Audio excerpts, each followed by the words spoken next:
now that you're 14 years away from it all? You're all the people that I grew up with. You know, we were teenagers, and then we got married, and we had kids, and then there's, well, oh yeah, winning a couple, you know, World Cups and Olympic Games, and then all of a sudden now you're apart.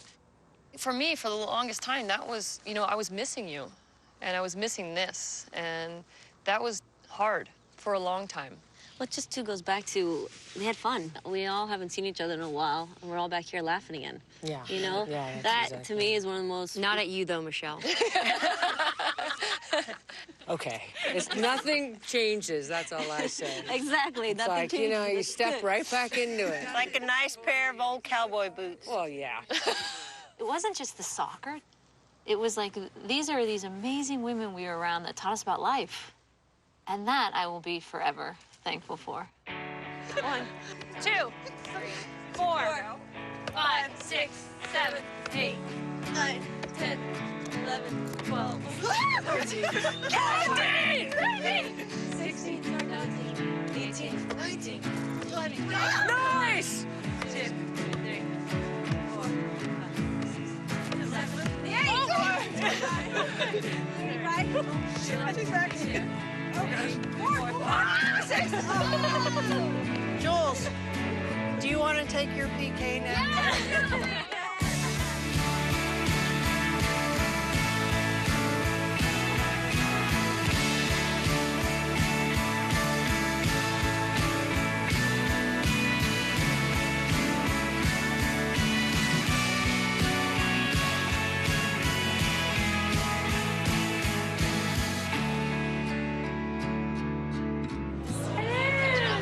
Put it away. Put it away. For more information on 9 for 9, go to espnw.com.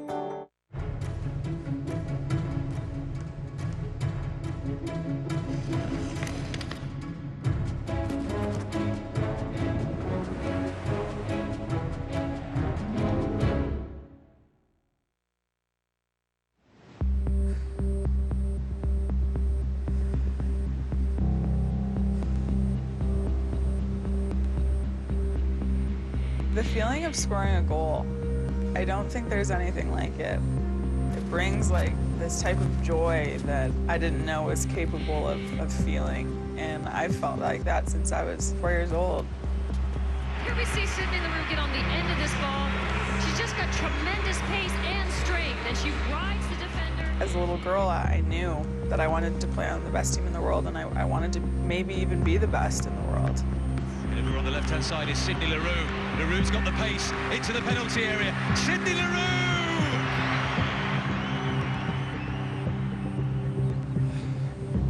I always believed in myself. You know, I knew that I could score goals, and you know, I had a will to win at all costs. Sydney Leroux with her first Olympic goal. What a moment for her.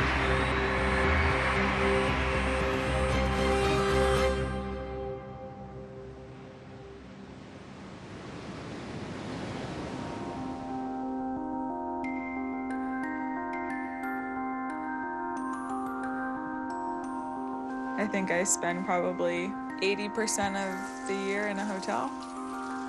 This life that we live, that the national team lives, it's not all glamorous, obviously, but I wouldn't want to be doing anything else.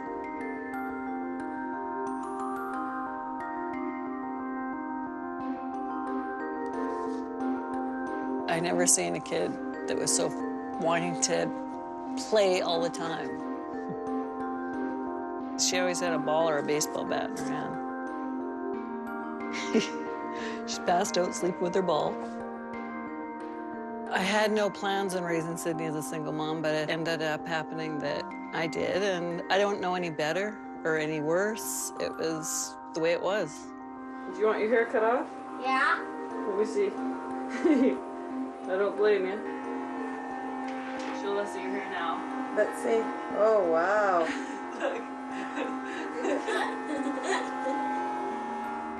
Well, this year, it was a tournament from U12 to U18. There was one award for the best player, and it was up to 18 years old, and Sid got it.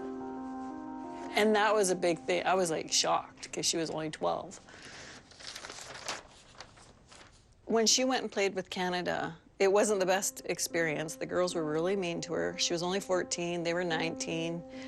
Everyone always thought she was going to be a problem. I guess because being a single mom, maybe being mixed, I don't know. It just got tough for her, and it wasn't fun. And she decided, she said, Mom, send me to the States or I'm quitting tomorrow. The next day I was on the phone and arranging her to go to Phoenix. At 14, I decided to leave everything back home in Canada and pursue my dream, which was playing for the U.S. national team. And I obviously needed to be in the States so that coaches could see me. Arizona was probably the most difficult for me because I didn't fit in at all. No one really knew my story. You know, I was just some awkward girl with a terrible hairstyle. I really grew up in a white community. I don't have, you know, I never understood the other part of me, which is obviously being black. The school she went to was very rich kids and, you know, young blonde girls getting all their hair done. Sydney didn't have that. My mom told me, she was like, I promise, I promise, one day it'll all be worth it. Just trust me.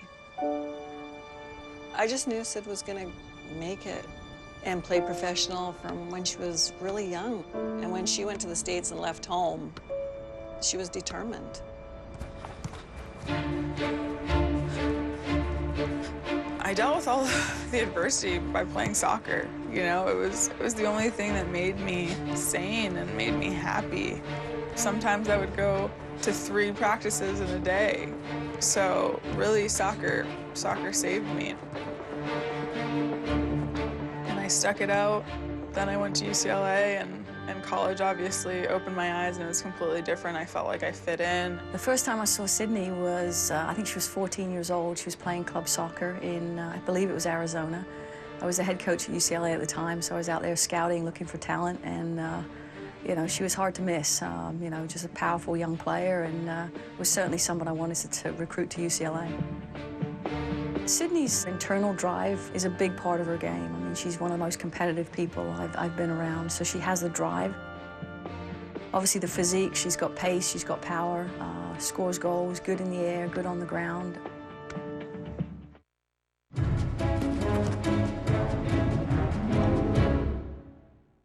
Hi, Mark Gill here with Eggtastic. You're gonna love the way this little pot of gold makes delicious scrambled eggs without the fuss. It's easy. Just crack, mix, and microwave. Wow, in a